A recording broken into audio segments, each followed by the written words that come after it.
Hello friends, welcome to Siri foods. ఈ వీడియోలో sweet షాపుల్లో ఉండే గుల్ల మైసూర్ పాక్ని ఇంట్లోనే ఎలా తయారు చేసుకోవాలో ఈ వీడియోలో చూపిస్తానండి. మనకి స్వీట్ షాప్లో ఎలా అయితే వస్తుందో అలాగే చిన్న చిన్న టిప్స్ ఉపయోగించి ఇంట్లో చేసినా కూడా అదే విధంగా వస్తుంది. చాలా టేస్టీగా ఉంటుందండి. చాలా పర్ఫెక్ట్గా తయారు చేసుకోవచ్చు. చిన్న చిన్న టిప్స్ తోటి చేద్దాం. గుల్ల మైసూర్ పాక్ తయారు చేసుకోవడానికి ముందుగా స్టవ్ ఆన్ చేసుకుని మూకుడు పెట్టుకుని అది వేడెక్కాక మీడియం ఫ్లేమ్లో పెట్టుకుని 1 కప్పు శనగపిండిని ఆ మూకుట్లో వేసుకుని పచ్చివాసన పోయేంత వరకు వేయించుకోవాలి. అంటే సుమారు ఒక 2 నిమిషాల పాటు వేయించుకుంటే సరిపోతుంది.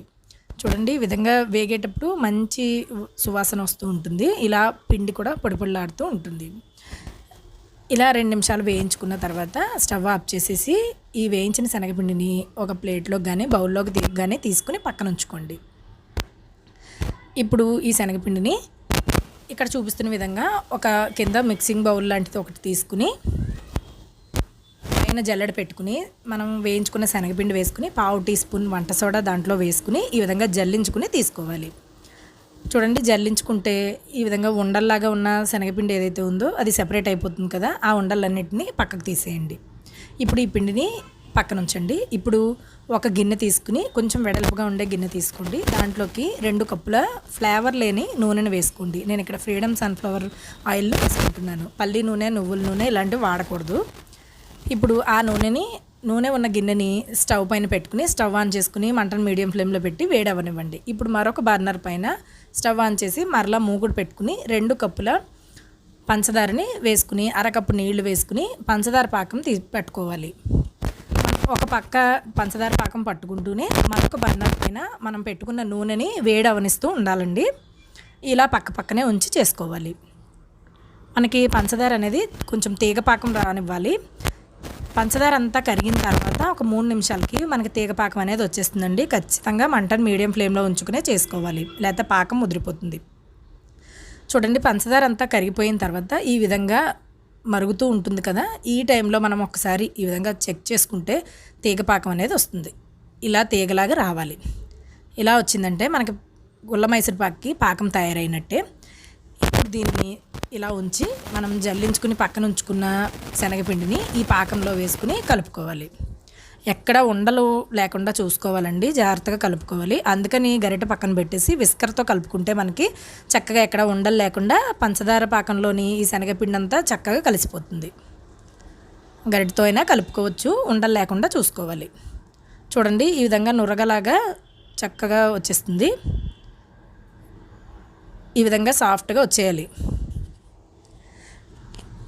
ఇప్పుడు మనం దీన్ని మరలా గరిటె పెట్టి కలుపుకుంటూ పక్క స్టవ్ పైన నూనె వేడవుతూ ఉంచాం కదండి. ఆ నూనెలోంచి ఒక గరిటె నూనెని తీసుకుని దీంట్లోకి వేసేసుకుంటూ ఉండాలి. నూనె అనేది చాలా వేడివేడిగా వేసుకోవాలండి, వేడివేడిగా ఉండాలి.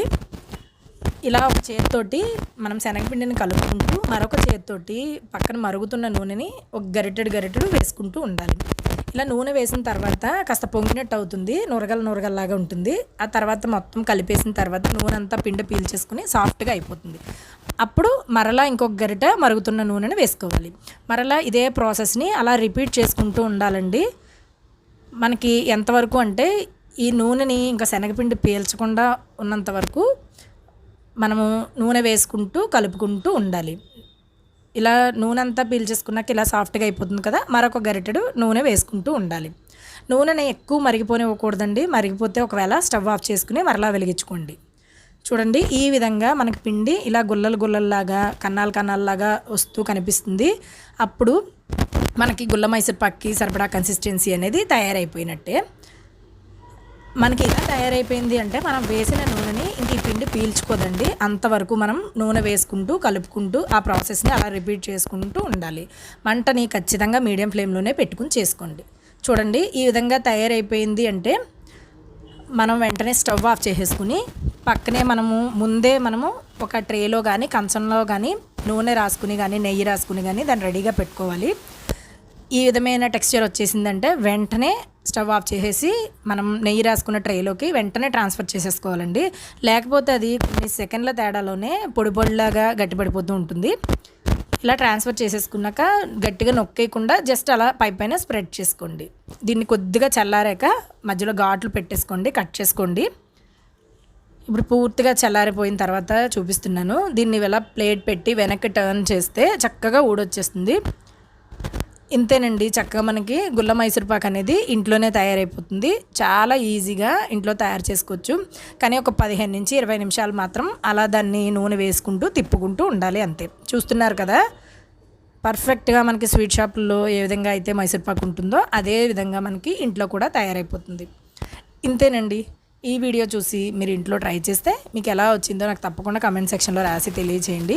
అలాగే ఇలాంటి మరిన్ని టేస్టీ అని అమ్మీ రెసిపీస్ కోసం సిరి ఫుడ్స్ని తప్పకుండా సబ్స్క్రైబ్ చేసుకోండి. మరో మంచి రెసిపీతో మరలా కలుద్దాం.